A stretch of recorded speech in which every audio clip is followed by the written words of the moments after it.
খবর শুনছেন বর্তমান নিউজ টিভি ইউটিউব চ্যানেল থেকে। আজকের বিশেষ খবর হলো, লোকসভা নির্বাচনের পরে প্রথম শাহী সাক্ষাতে শুভেন্দু। কেন্দ্রীয় স্বরাষ্ট্রমন্ত্রীর কাছে অনেক নালিশ রাজ্য নিয়ে। গুলি করলে কে বাঁচাবে? সৌগতর পর এবার হুমকি ফোন পেলেন মদন। বেআইনিভাবে জমি দখল, মমতার নির্দেশের পরই প্রভাবশালী নেতাকে বহিষ্কার করল তৃণমূল। বাংলার আবহাওয়ায় বড় বদল। আগামী 5 দিনে কেমন থাকতে চলেছে উত্তর দক্ষিণবঙ্গ?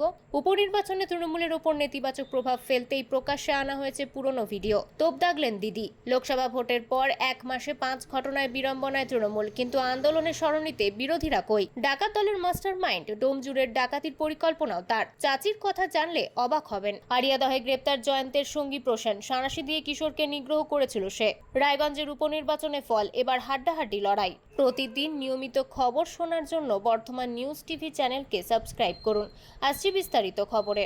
দিল্লিতে আবার স্বরাষ্ট্রমন্ত্রী অমিত শাহের সাথে লড়াই দলনেতা শুভেন্দু অধিকারীর। ভোটে বিজয়ের দলনেতা রাজ্যে একের পর এক হিংসা গণপিটুনি নিয়ে অমিত শাহকে আদেশ বলে জানা যাচ্ছে। চোপড়া জেসিবি থেকে আরিয়াদহে জয়ন্ত সিংহের অত্যাচারের বিভিন্ন ভিডিও পেনড্রাইভে অমিত শাহের কথা উল্লেখ করেছেন। নিজের এক্স হ্যান্ডেলে কেন্দ্রীয় স্বরাষ্ট্রমন্ত্রীর সঙ্গে তার বৈঠকের ছবি পোস্ট করে শুভেন্দু অধিকারী বলেছেন, তিনি মাননীয় কেন্দ্রীয় স্বরাষ্ট্রমন্ত্রীকে ধন্যবাদ জানাতে চান। এদিন তার সঙ্গে কেন্দ্রীয় স্বরাষ্ট্রমন্ত্রীর 45 মিনিটের বৈঠক হয়েছে বলেও জানিয়েছেন শুভেন্দু অধিকারী। এছাড়াও বিরোধী দলনেতা কামারহাটি আরিয়াদহ থেকে চোপড়ায় তৃণমূল নেতা তাজিমুল ওরফে জেসিবি এবং জয়ন্ত সিং দ্বারা মহিলাদের ওপর কিভাবে অপরাধ সংগঠিত করেছে সে কথা তিনি তুলে ধরেছেন। পাশাপাশি কেন্দ্রীয় স্বরাষ্ট্রমন্ত্রী অমিত শাহ বিরোধী দলনেতার কাছ থেকে ভোট পরবর্তী হিংসতার শিকারদের সম্পর্কে খোঁজ খবর নেন। শুভেন্দু অধিকারী এক্স হ্যান্ডেলে জানিয়েছেন, তিনি কেন্দ্রীয় স্বরাষ্ট্রমন্ত্রীর হাতে একটি ইউএসবি ড্রাইভ হস্তান্তর করেছেন। সেখানে উত্তর দিনাজপুরের চোপড়ায় জনসমক্ষে বেত্রাঘাতের ঘটনার ভিডিও ফুটেজ রয়েছে। এছাড়াও কোচবিহারে এক মহিলা বিজেপি সংখ্যালঘু মোর্চা নেতার উপরে হামলা। হাওড়ার বাঁকড়ায় তৃণমূল বনাম তৃণমূল পঞ্চায়েত সদস্যের দুটি গোষ্ঠীর মধ্যে মারামারি। মুর্শিদাবাদে বোমা হাতে নিয়ে ঘুরে বেড়ানো এবং আরিয়াদহের ছবি রয়েছে বলে জানিয়েছেন। প্রিয় দর্শক, আপনাদের কাছে একটি বিশেষ অনুরোধ। আমরা এই ভিডিওটিতে 2000 লাইক ও 1000 সাবস্ক্রাইবার টার্গেট করছি, তাই একটি লাইক করে আমাদেরকে সাপোর্ট করুন। রেহাই নেই বিধায়কেরও। সাংসদ সৌগত রায়ের পর এবার হুমকি ফোন পেলেন তৃণমূল কংগ্রেস সাংসদ মদন মিত্র। তেমনই দাবি করেছেন কামারহাটির বিধায়ক। তিনি জানিয়েছেন, মাঝরাতে খুনের হুমকি দিয়ে তাকে ফোন করা হয়েছিল। কামারহাটি নিয়ে মুখ খুলতে বাধাও দেয়া হয়েছিল। মদন মিত্র জানিয়েছে, ফোনে তাকে বলা হয়েছে, তুই বাঁচবি না। কামারহাটি কাণ্ড নিয়ে মুখ খুলেছিস, তোকে গুলি করে দেব, গুলি খাওয়ার জন্য প্রস্তুত হ। মদন জানিয়েছে, গতকাল রাতে তাকে অচেনা নাম্বার থেকে কেউ ফোন করেছিল, পরিষ্কার বাংলায় কথা বলেছিল, সেই ফোনেই খুনের হুমকি দেয়া হয়েছে। মদন অভিযোগ দায়ের করেছেন, ফোন নম্বরই থানায় জমা দিয়েছেন বলে জানিয়েছেন। মদন জানিয়েছেন, মাত্র 46 সেকেন্ডের ফোন কল করা হয়েছিল। তিনি আরও বলেছেন, যে ব্যক্তি কথা বলছিল সেই ব্যক্তিকে তিনি চেনে না, তাই ফোন ধরেই জিজ্ঞাসা করেছিলেন, কে আপনি? পরপর 2 বার ফোন করেছিল সংশ্লিষ্ট ব্যক্তি। প্রথম ফোন আসে বুধবার রাতে, আর দ্বিতীয় ফোন আসে গতকাল সকাল 7:38 কামারহাটি কাণ্ডে জয়ন্ত সিং এর সঙ্গে মদন আর সৌগত দুজনেরই নাম জড়িয়েছে, যা নিয়ে 2 তৃণমূল নেতার মধ্যে তরজাও শুরু হয়েছে। এবার 2 তৃণমূল নেতাই পরপর ফোনে হুমকি পেলেন, যা নিয়ে চিন্তা বাড়ছে প্রশাসনের। বড়সড় পদক্ষেপ, বহিষ্কার করা হলো তৃণমূল নেতা গৌতম গোস্বামীকে। সরকারি জমি জবরদখল কাণ্ডে তাকে গ্রেপ্তার করে পুলিশ। ধৃত তৃণমূল নেতা বর্তমানে পুলিশ হেফাজতে রয়েছে। আর এর মধ্যেই বড় পদক্ষেপ শাসক দল তৃণমূলের। এই সিদ্ধান্তকে স্বাগত জানিয়েছেন স্থানীয় বড় বিজেপি নেতৃত্ব। তৃণমূলের এই হেন সিদ্ধান্তকে বোধোদয় বলে কটাক্ষ ছুড়ে দিয়েছেন তারা। একের পর এক সরকারি জমি দখল নিয়ে কড়া ভাষায় আক্রমণ শানান মমতা বন্দ্যোপাধ্যায়। এই বিষয়ে জনপ্রতিনিধি থেকে শুরু করে রাজ্যের মন্ত্রীদেরও রীতিমতো তুলোধনা করেন। প্রকাশ্য সভায় শিলিগুড়ির মেয়র গৌতম দেবকেও বার্তা দেন মুখ্যমন্ত্রী। এমনকি এর পেছনে একটি চক্র কাজ করছে, বিপুল টাকার লেনদেন নিয়েও সরব হন। এরপরেই রং না দেখে ঘটনার সঙ্গে জড়িত অভিযুক্তদের ধরতে পুলিশকে কড়া নির্দেশ দেন প্রশাসনিক প্রধান। গতকাল তাকে বহিষ্কার করা হলো। এই প্রসঙ্গে জেলা তৃণমূল কংগ্রেসের সভানেত্রী মহুয়া গোপ জানান, রাজ্য তৃণমূলের নির্দেশে গৌতমকে বহিষ্কার করা হয়েছে। খবর শুনছেন বর্তমান নিউজ টিভি ইউটিউব চ্যানেল থেকে। ফিরে আসছি আবহাওয়ার খবরে। ধীরে ধীরে উত্তরবঙ্গে বৃষ্টি কমার পূর্বাভাস আবহাওয়া দপ্তরের। তবে বৃহস্পতিবারের পরেও শুক্রবার দক্ষিণবঙ্গ জুড়েই অস্বস্তির আবহাওয়া। বুধবার বর্ধমান, পানাগড় ও ঝাড়গ্রামের সর্বোচ্চ তাপমাত্রা ছিল 37 ডিগ্রি কিংবা তার থেকে বেশি। আবহাওয়া দপ্তর জানিয়েছে, ওড়িশার ওপরে একটি ঘূর্ণাবর্ত অবস্থান করছে। আজ সবকটি জেলাতেই ভারী বৃষ্টির পূর্বাভাস দেওয়া হয়েছে। তবে এর মধ্যে আলিপুরদুয়ারে একটু বেশি বৃষ্টি হতে পারে, যে কারণে কমলা সতর্কতা জারি করা হয়েছে। শনিবার ভারী বৃষ্টির পূর্বাভাস দেওয়া হয়েছে দার্জিলিং, জলপাইগুড়ি, আলিপুরদুয়ার, কোচবিহার এবং উত্তর দিনাজপুরে। শনিবার থেকে উত্তরবঙ্গে বৃষ্টিজনিত পরিস্থিতির উন্নতি হবে বলে এদিন জানানো হয়েছে আবহাওয়া দপ্তরের তরফে। রবিবার শুধুমাত্র দার্জিলিংয়ে ভারী বৃষ্টির পূর্বাভাস দেওয়া হয়েছে। সোমবার আপাতত কোনো জেলাতেই ভারী বৃষ্টির কোনো পূর্বাভাস নেই। এদিনের বাকি সময়ে আলিপুরদুয়ার ও কোচবিহারে ভারী থেকে অতি ভারী বৃষ্টির সম্ভাবনায় কমলা সতর্কতা জারি করা হয়েছে। এই সময় দার্জিলিং, জলপাইগুড়ি, কালিম্পংয়ে ভারী বৃষ্টি হতে পারে। জলপাইগুড়ি, উত্তর দিনাজপুর, দক্ষিণ দিনাজপুর ও মালদহ জেলায় বজ্রবিদ্যুতের সম্ভাবনা রয়েছে।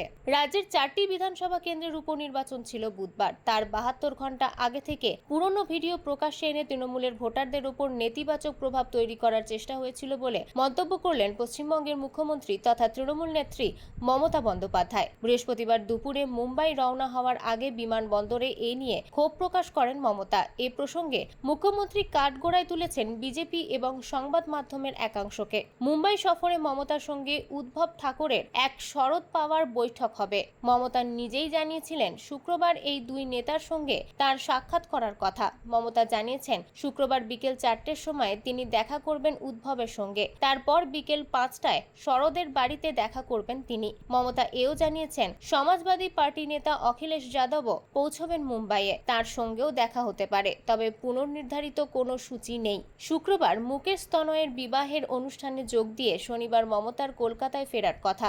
বাঁকুড়ার ঘটনার প্রসঙ্গ উত্থাপন করেন তৃণমূল নেত্রী। তিনি বলেন, বাঁকুড়ার রানীবাঁধের একটা ঘটনা নিয়ে বিজেপি ময়দানে নেমেছে।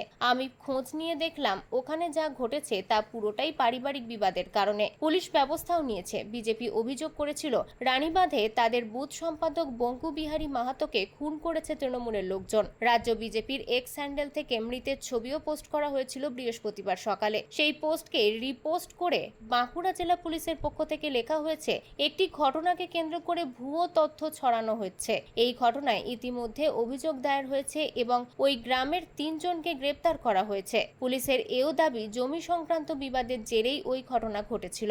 লোকসভা ভোটের ফল ঘোষণা হয়েছে গত 4 জুন। বাংলায় বিজেপির আগের বারের থেকে কমিয়ে সিপিএম কংগ্রেসকে কার্যত দুর্মুষ করে 29টি আসনে জিতেছে তৃণমূল। কিন্তু তারপর থেকে অন্তত 5টি ঘটনায় শাসক দল বিলম্বিত। কখনো তা প্রশাসনিক সিদ্ধান্তে, কখনো তা রাজনৈতিক এবং সাংগঠনিক বিষয়। কোনো ক্ষেত্রে এক পা এগিয়েও 2 পা পিছিয়ে আসতে হয়েছে। কোনোটিতে সংশ্লিষ্টদের কড়া সমালোচনা করে ভাবমূর্তি স্বচ্ছ রাখার চেষ্টা চালাচ্ছেন শাসক দলের শীর্ষ নেতৃত্ব।